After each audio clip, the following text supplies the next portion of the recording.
súper fuerte, pues ya retome una vida, digamos, de una persona como muy biopolítica, como muy productiva, ¿no? Creo que también tendremos que flexibilizar bastante los perfiles de humanos que tenemos y los que queremos, o como flexibilizar bastante esas categorías y poder hacer como, podernos soportar, podernos convivir desde versiones nuestras quizás más alejadas de una norma, quizás un poco más como bestiales, o quizás un poco más improductivas, más ociosas, más como, sí, qué sé yo, más divertidas, más disparatadas, más indigentes, o no sé, ¿no? No, o sea, como, es que piénsenlo, ya está como indigente, ¿no? Como el hombre infame, ¿no? O sea, como el enfermo, el desviado, tal. O sea, ya vernos desde ahí ya creo que sería esa parte por trabajar muchísimo como sociedad, y pues ahí va niveles, ¿no? O sea, pienso más por ahí, ¿no?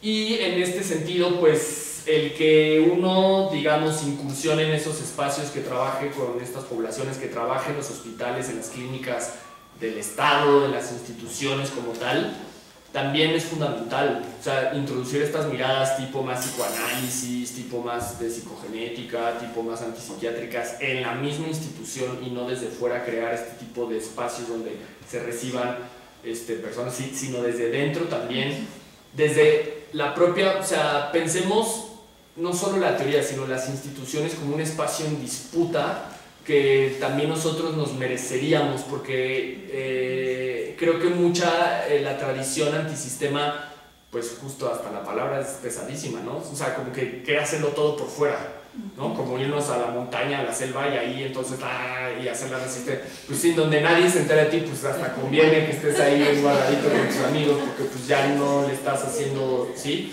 Entonces, no, creo que también está la parte de podernos meter en el diseño de política, o sea, de disputar esos espacios, organizarnos a nivel, digamos aquí, universidades, por ejemplo, ¿no? O sea, creo que la comunidad, pues vamos a llamarlo universitaria, es fuerte, ¿sí? Tiene mucho potencial, creo que nos hemos quedado muy cortos, creo que este tipo de foros, pues van creando, van sumando, sin embargo, sí, o sea, creo que sí tendría que ver con capacitarnos, organizarnos y poder generar comisiones, comitivas que puedan ir disputando ese tipo de espacios, y desde ahí cambiar no solo los presupuestos, sino los contenidos de la política pública, por ejemplo, ¿sí? Entonces, bueno, y ahí yo siempre sugiero, alguna vez hicimos un par de proyectos así, revisar políticas públicas de otros países, ¿sí?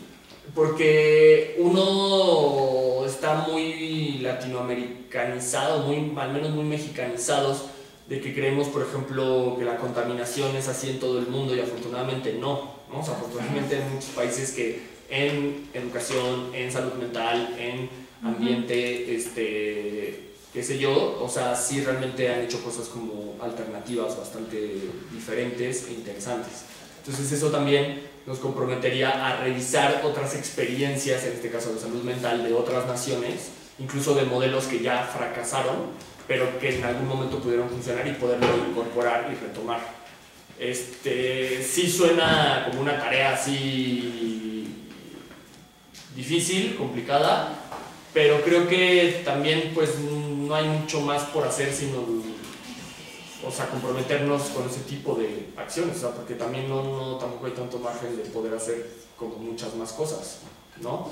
Entonces creo que tendría que ver por ahí la parte teórica, es mirar todas esas posibilidades y luego ya poder rediseñar, rearmar y entonces disputar, ¿no? Eso creo que podría.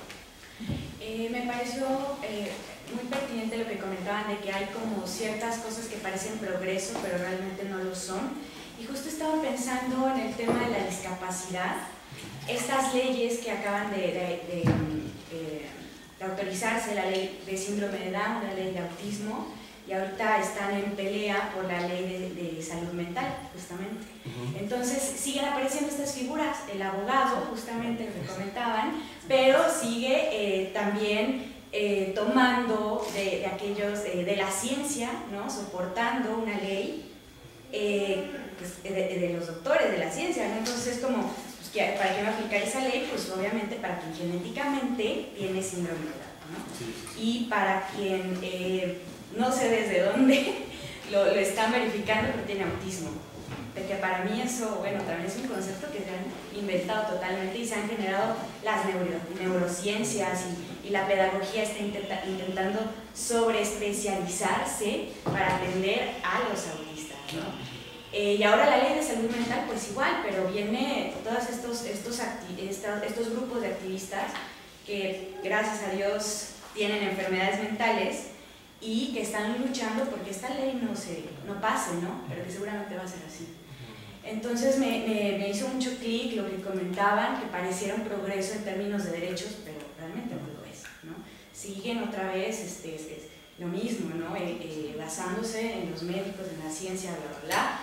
Y es muy triste también porque la comunidad de discapacidad, mucha gente lo sigue viendo como un progreso y entonces ya se ha normalizado como que ahora, entonces vamos a tener ¿cuántas leyes por patología? Claro. Está muy cabrón, la verdad.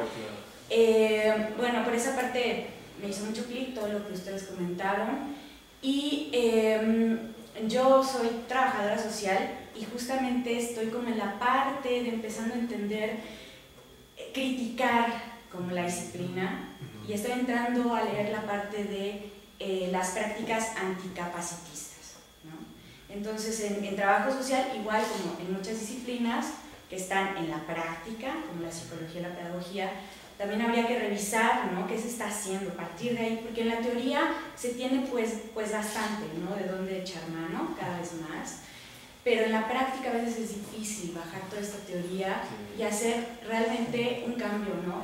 Cuando tú tienes un problema, cuando llegan a ti, como comentaban, lo de la confesión, esto también me pareció muy interesante, voy a buscar más, de cómo confiesas algo que es en la intimidad y ahora se hace público y el trabajador social dice, claro, ya ataquemos ese problema, solucionémoslo, es que busquemos todos los medios y yo puedo contactarte acá y te manda el psicólogo y te manda no sé qué y entonces vamos a resolver el número, ¿no? Entonces yo estoy entrando en esa onda de las prácticas anticapacitistas, ¿no? Y partiendo de la discapacidad, que es la temática que a mí me interesa, y justo como echamos mano, ¿no? Por ejemplo, en temas de inclusión, ¿no? Que es ahí otro gran concepto que se está utilizando actualmente, de estos modelos incluyentes, de estas guías para la inclusión en lo laboral, en la educación, ¿no? Entonces, ¿cómo salir de ahí, ¿no? Hacia allá es como mi interés y no sé si ustedes conozcan un poquito más al respecto de las prácticas antiopresivas o prácticas anticapacitistas, y es que las han escuchado, generalmente están más en el terreno de la discapacidad y bueno, yo lo estoy trabajando justo en esta disciplina, ¿no? En el trabajo social. Sí, hay una corriente que se llama discapacidad crítica y entonces de ahí... Pero si quieres, búscanos en el Facebook y nos mandas un inbox y ahí te puedo mandar la bibliografía que tenemos de eso, porque sí es bastante, y digo, es curioso, ¿no? O sea, por ejemplo, yo lo que llegué a entrar en esos temas era pero desde las prótesis, como de personas con prótesis, o sea, de la discapacidad, digamos, de personas amputadas. Ajá. Y era interesante verlo, por ejemplo, desde la parte de la incorporación de la prótesis al cuerpo, al yo, por así decirlo, o sea, como había quienes incorporaban, quienes no. Pero, por ejemplo, lo que me llamaba la atención era mucho como había algunos casos en México, no, pero en Rusia, está de moda Rusia, no, un niño de una escuela le dieron una mano biónica, pero que tenía como más funciones. Pues igual no eran así guau las funciones, pero eran como un juguete, ¿sí? Entonces, en la medida de que cuando se la pusieron, la recibió y los otros niños de su salón la querían tener, el niño como se integró súper bien, ¿sí? O sea, no como que se desvaneció la idea mental de que era un discapacitado, y entonces luego ya está como que presumía su prótesis, por así poner, ¿no? Entonces eso, digamos, llevaba a los investigadores a concluir de que tiene que ver muchísimo más con una especie como de no estigmatización o como de reconocimiento de la diferencia, y que la persona pueda como no sentir. Incluso vi hace poquito una estupidez en Facebook de que era como una prótesis de pierna, pero que se ponían a propósito gente o sea, que tiene las piernas, o sea, como que dobla su pierna y se la pone, y porque se supone que cuando caminas así ya no te enchueca, o no sé qué tontería, pero entonces ya era gente que ya se ponía la prótesis y iba así a comprar y hacer así de mesero y ya con la prótesis, ¿no? Y o sea, hasta se ve como así torpe y lento, pero como que ya es como una moda, por así decirlo, como si se volviera una moda traer una prótesis, por ejemplo, haciendo como cuentos de cyborgs y cosas así, como ficcionar en términos como de el día en que sea mejor, o los niños o los humanos deseemos tener como que prefiramos tener la prótesis porque tecnológicamente está muchísimo más desarrollada que la mano biológica, por así decir. Y entonces que ya sea ir a la tienda, así que sea como de manos biónicas, y entonces que todos escogieran, O sea, ahí fíjense cómo ya pasamos de la idea de no tengo mano y estoy amputado y estoy manco, o qué sé yo, y como toda esta como forma de, ¿no? Como de denigrar a las personas por una cosa de deseo, la amputación. Y eso es el transgénero. O sea, el cuate que quiere el pene o la vagina o pues eso ya pasa, pues. O sea, no es algo que digamos, ay, güey, de la ficción, las tiendas de manos. No, o sea, eso ya pasa, ¿sí? Entonces, en ese sentido, fíjense cómo esta reflexión desde la discapacidad crítica nos lleva a cuestiones mucho más interesantes como de límites del yo, ¿sí? Entonces, por ejemplo, hacer intervenciones con estas personas desde ahí, ¿sí? Desde toda la como las fronteras yoicas que se abren en un estado de discapacidad, ¿sí? O sea, como más que discapacidad, como esta ruptura de frontera del yo moderno biológico, como según esto relacionado con el cuerpo biológico, por ejemplo, ¿sí? Y en psicoanálisis pues también pues se llegó a ver en algún momento, pues pasa, ¿no? O sea, como la gente, o sea, como no muchos salen con el síntoma solucionado, sino más bien les gusta su síntoma, ¿sí? Lo que por años les dio vergüenza, luego ya cuando como que se lo apropian, como que se enamoran de su síntoma y entonces ya, como que ya lo presumen, ¿no? Como el orgullo loco que está pasando, por ejemplo, claro, ese movimiento, ¿no? Claro, ¿no? Entonces tiene que ver como, pensemos también en estas frases de Deleuze cuando dice como defender nuestra legítima rareza, por ejemplo, ¿no? O sea, como que todas estas ideas de la teoría queer, como de lo raro, porque lo queer más allá del género inició o sea, como una defensa de la rareza. Ya luego los géneros, como pues claro, como que quedado muy bien ahí, como que lo hicieron bandera, ¿no? Pero en realidad la teoría queer comienza desde la idea de la defensa de la rareza, por ejemplo, ¿no? Entonces todo este enfoque que parecía solo como un folclore teórico, pues con estas personas de discapacidad, pues queda como muy bien para poder, y coincido contigo que la teoría en bruto sí sirve para la reflexión y la percepción, pero ya luego nos sirve para hacer como una especie de maquetas de intervención y poderlo ya bajar como en cosas de como ya prácticas, pues, ¿sí? Pero, sin embargo, entonces pensar este tipo de intervenciones desde estos marcos teóricos con este tipo de poblaciones, ni siquiera te tendrías que desgastar en que como la intervención de vamos a practicar, ¿no? Para que seas lo más normalizado posible, sino al contrario, o sea, si no, más bien quítate la idea, ¿sí? Y entonces, listo, o sea, pasa más por un fantasma de la identidad de que tienes discapacidad a la discapacidad como tal. También el psicoanálisis nos enseñó que cuando al sujeto ya no le importaba, se le quitaba. O sea, estaba quienes les importaba y hasta se lo quedaban. Pero había quienes ya cuando ya no era ese como su fantasma, como que el síntoma se quitaba. Era así como increíble, era como, pero no hubo fármaco, no hubo cirugía, no hubo lobotomía, no hubo, ¿no? Claro, ¿no? O sea, simplemente fue ese fantasma atravesado y entonces, listo, ¿no?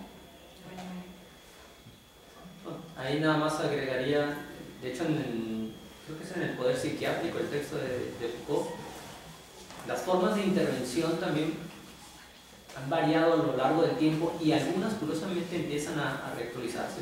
Dentro de los ejemplos que mencionaba estaba desde pasear al denominado loco, ¿no? Porque cierta concepción de locura en el 18 era que el sujeto no identificara esa realidad, no identificara la realidad, entonces se le paseaba para ver hasta dónde o cuándo lograba identificar, aquí está el mercado, aquí está, no sé, la plaza pública, aquí está la iglesia. Entonces parte del tratamiento era pasearlo.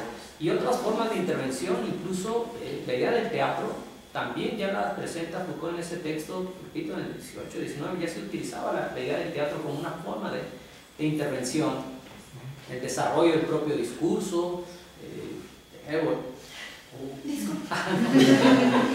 igual ya es hora de... Mi acto fallido fue también. No te preocupes si quieres. Aquí la dejamos, ¿no? Sí. De hecho, sí. Bueno. Entonces, como dijo Javier, reiteraría muchas de las cosas que bien señaló. Se les llama juicios de interdicción y Robert Castell tiene un texto, La Edad de Oro, pero si mal no recuerdo se llama La Edad de Oro de la Interdicción. Ahí nos presenta cómo esos juicios de interdicción, está loco, no tiene capacidad, estos juicios se empezaron a utilizar curiosamente para apropiarse de los bienes del otro. Inicialmente tiene la función para, como es un discapacitado, no va a saber bien cuidar los bienes de la familia, entonces mejor yo los cuido por él. Y ahí puede estar pasando, me tocó ver una nota periodística sobre un caso aquí en México al respecto. Y el chico peleó y finalmente ese chico, ¿no? con discapacidad le gana a los padres le dan. En fin, tiene que ver con estos elementos. No hay nada nuevo ahí, tampoco, repito, con esta idea. Y cierro con la idea del escepticismo de Foucault sobre la propia escuela e inicialmente también diría sobre la escuela y sobre el hospital, sobre el psiquiátrico. Hay que aprender a leerlo, pues, ¿no? Pero ¿a qué me refiero con el escepticismo? Al menos desde el punto de vista de Foucault, las escuelas no surgen con la finalidad de prepararnos y hacernos mejor sujeto, no.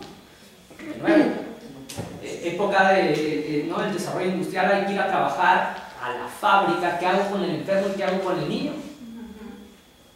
¿Qué hago con el enfermo y qué hago con el niño? Hay que dejarnos en algún lugar. Escuela, hospital, psiquiátrico. ¿Y qué tan errada está Foucault que aplaudimos, al menos desde mi punto de vista, grave error, pero se aplaude las escuelas de tiempo completo? Sí. 8 horas, 12 horas o más. Sí. Entonces, ¿para qué está la escuela? Y eso yo lo asociaría con política laboral. ¿Y por qué lo vincularía con política laboral? Porque los dos padres tienen que trabajar porque sus sueldos son tan miserables, bueno, nuestros sueldos, supongo. Ambos padres tienen que salir a trabajar, entonces, para poder sostener a la familia. Entonces, ¿dónde dejamos al niño? Escuelas de tiempo extendido, pero van a aprender mejor. Bueno, hablando de revisar propuestas en otros países, hablando de Corea y que fútbol y nos damos más.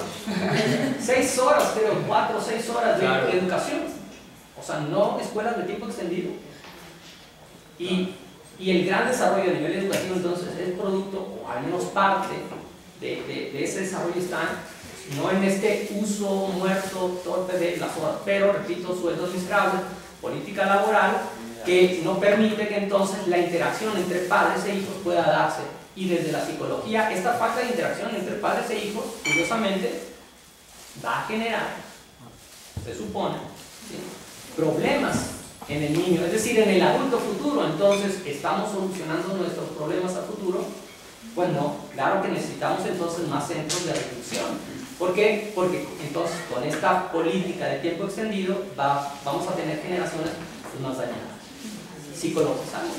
Mantenemos un aumento en la psicologización de nuestra vida cotidiana. Bueno.